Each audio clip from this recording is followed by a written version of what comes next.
Kamu makan apa hari ini? Nasi, mie, kopi, dan roti panggang? Sekarang bayangkan semua itu hilang. Tidak ada dapur, tidak ada api, tidak ada pasar, kamu lapar, perutmu melilit, dan satu-satunya cara untuk tidak mati adalah pergi keluar dan menemukan makananmu sendiri. Ini bukan survival show, ini bukan konten petualangan. Ini adalah kehidupan sehari-hari manusia selama 500.000 tahun. Jauh sebelum pertanian ada, jauh sebelum pasar ada, jauh sebelum resep masakan pertama ditulis, manusia hidup sebagai hunter-gatherer, pemburu dan peramu. Setiap hari dimulai dengan satu pertanyaan yang sama.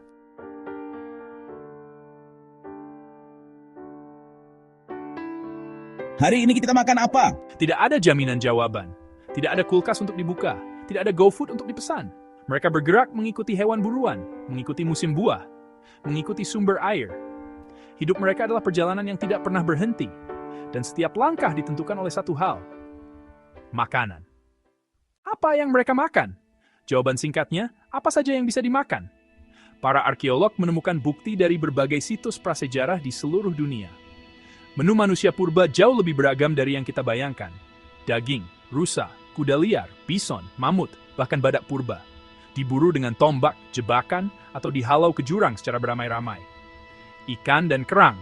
Bukti tertua konsumsi ikan laut ditemukan di Afrika Selatan, berusia 190.000 tahun. Manusia purba ternyata sudah jago memancing dan mengumpulkan kerang jauh sebelum kita duga. Tumbuhan, akar, umbi, buah liar, biji-bijian, kacang. Ini yang paling sering diabaikan sejarah, padahal justru bagian terbesar dari diet mereka. Serangga, ulat, rayap, belalang. Sumber protein tinggi yang mudah didapat. Sampai sekarang pun masih dikonsumsi di banyak budaya, termasuk di Indonesia.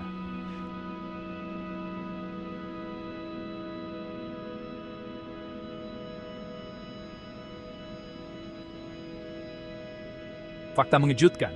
Penelitian modern menunjukkan diet hunter-gatherer jauh lebih sehat dari diet manusia modern. Lebih bervariasi, lebih banyak serat, hampir nol gula tambahan. Penyakit seperti diabetes dan obesitas hampir tidak ada di zaman ini. Bukan karena mereka lebih kuat, tapi karena makanan mereka lebih baik. Siapa yang berburu, siapa yang meramu? Selama lama, sejarah mengajarkan bahwa laki-laki berburu dan perempuan meramu. Tapi penelitian terbaru membalikan asumsi itu. Tahun 2020, arkeolog menemukan makam seorang perempuan di Peru yang dikubur bersama alat berburu lengkap. Tombak, pisau, alat potong. Usianya sekitar 11 tahun. Dan dia jelas seorang pemburu. Penelitian lebih lanjut menemukan bahwa di sekitar 30-50% situs hunter-gatherer, perempuan ikut berburu. Ini bukan pengecualian. Ini lebih mungkin norma yang kita salah pahami selama berabad-abad. Bagaimana cara mereka memasak? Sebelum api dikendalikan, yang kita bahas di EP01, makanan dimakan mentah. Tapi setelah api ada, segalanya berubah. Daging dibakar langsung di atas bara. Umbi dan akar dimasak dalam lubang tanah yang dipanaskan dengan batu. Ada bukti di beberapa situs bahwa manusia purba membuat semacam kaldu dengan memasukkan batu panas ke dalam wadah kulit atau lambung hewan yang diisi air dan bahan makanan. Bukan resep yang rumit, tapi ini adalah cikal bakal dari semua masakan yang pernah ada di dunia. Koneksi ke Nusantara. Di Nusantara, bukti kehidupan hunter-gatherer ada di mana-mana. Di Gua Lingleng, Sulawesi Selatan, salah satu lukisan gua tertua di dunia berusia 45.000 tahun, tergambar babi rusa dan anoa. Hewan buruan utama manusia purba di kawasan ini. Di Flores, fosil Homo floresiensis, si hobbit manusia mini, menunjukkan bahwa mereka berburu gajah kerdil dan biawak raksasa. Di pulau kecil, dengan alat batu sederhana. Nenek moyang kita di Nusantara bukan hanya bertahan hidup di lingkungan yang keras.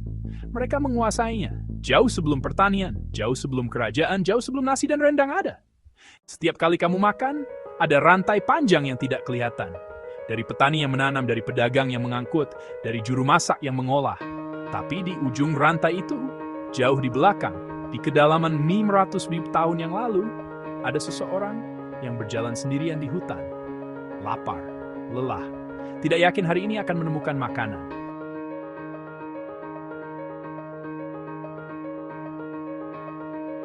Dan dia terus menyerah. Dia terus berjalan, terus mencari, terus menemukan cara baru untuk bertahan. Setiap makanan yang kamu nikmati hari ini adalah warisan di Ketanggulouthen. Jumat ini, kita akan kenalan dengan seseorang yang namanya tidak pernah masuk buku sejarah. Tapi tanpa dia, kita mungkin tidak pernah tahu bahwa api bisa ditemukan. tokoh tersembunyi pertama dalam seri Hidden History kita. Kalau video ini bikin kamu berpikir ulang soal makanan yang kamu makan sehari-hari, subscribe dan share ke teman yang suka kuliner atau sejarah. Dan drop di komentar. Kalau kamu harus hidup sebagai hunter-gatherer selama seminggu, in precies feito 20 flu.